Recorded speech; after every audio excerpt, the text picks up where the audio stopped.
A Super Quarta. Quem ganha e quem perde hoje. Começa agora Brasília Já.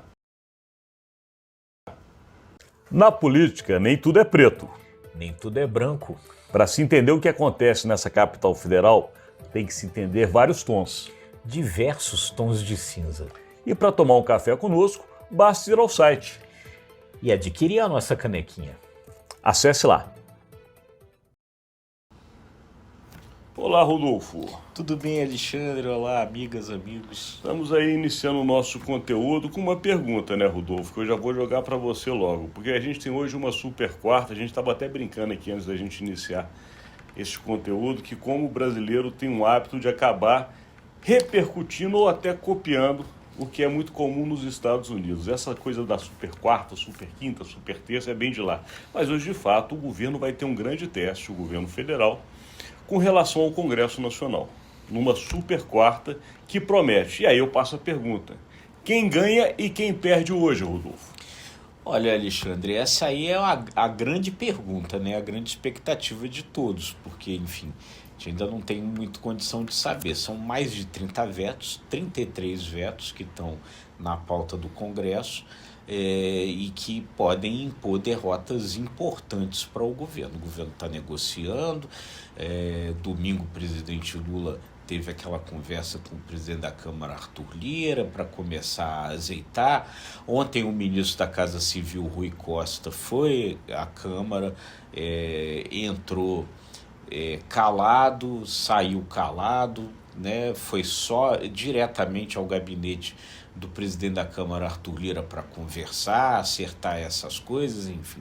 Estão tentando se mexer. Agora, a despeito de todas essas tentativas de se mexer, a votação ainda está colocada. Há uma tentativa de tentar adiar essa votação, que está marcada para o final da tarde de hoje, né?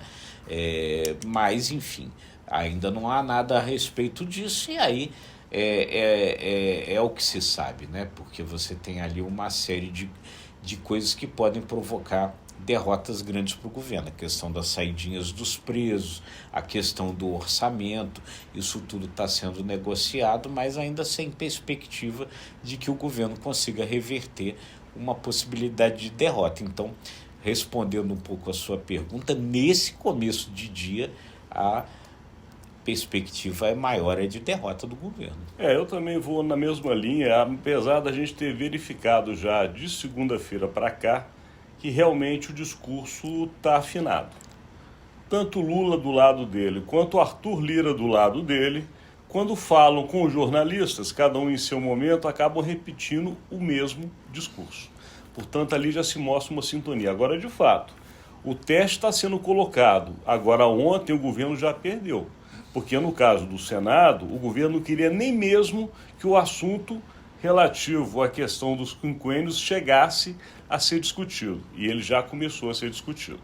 Com uma grande tendência de votação, pode até ser que fique para a próxima semana, mas será votado. A questão hoje é fundamental com relação a um posicionamento que toca diretamente essa relação. E dificilmente o governo, no caso o presidente Lula, vai ter vitória.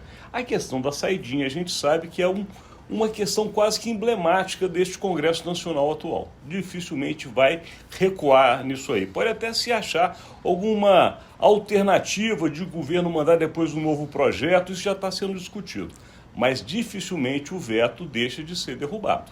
Com relação aos 5,6 bilhões, Rodolfo, a gente sabe, o interesse dos caras, no final das contas, é dinheiro. Então esse é certo, que o dinheiro volta para a caixa, que é dos deputados e senadores. Portanto, o governo entra numa quarta-feira com todas as chances de ser derrotado. Não, pois é. Está tentando negociar.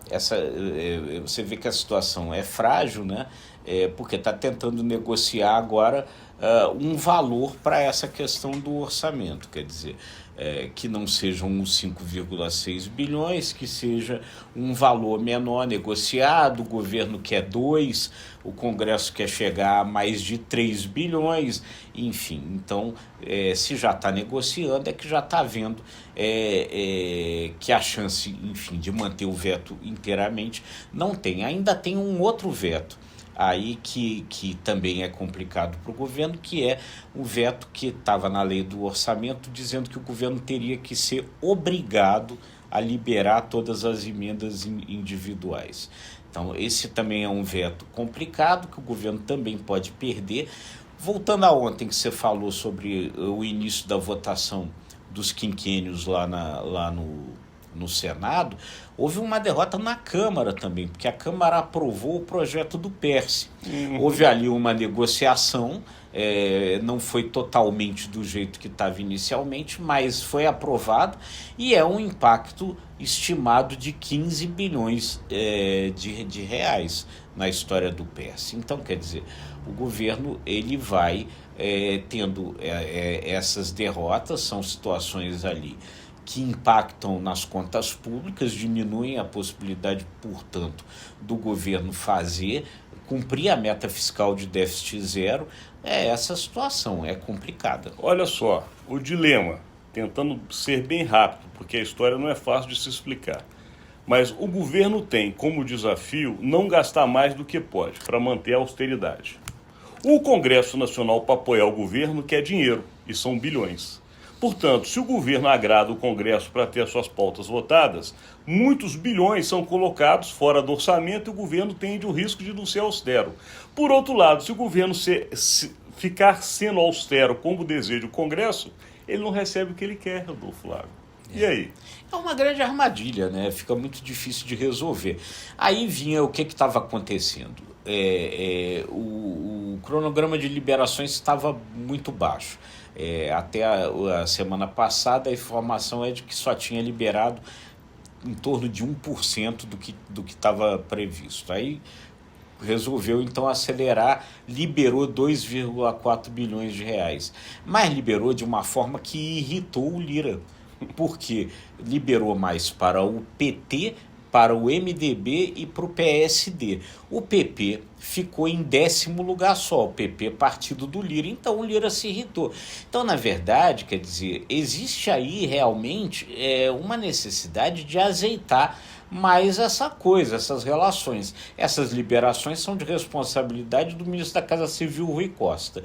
Então, por isso que ontem ele foi lá para conversar com o Lira, tentar acertar os ponteiros. E falando em Rui Costa, que é baiano, a gente chega naquela comum ditado brasileiro, né? Cada um com seu problema, mas meu pirão primeiro. Então, desse jeito o negócio não fica bom, mas a gente tem que encerrar, porque para nós aqui o tempo já está maravilhoso, porque a gente leva para você diariamente este conteúdo, agradecendo a sua audiência. É isso aí, gente. E se você gostou, curta, compartilhe, acesse imagemcredibilidade.com e se inscreva no ICTV e nos nossos demais canais. Obrigado e até amanhã. Até amanhã.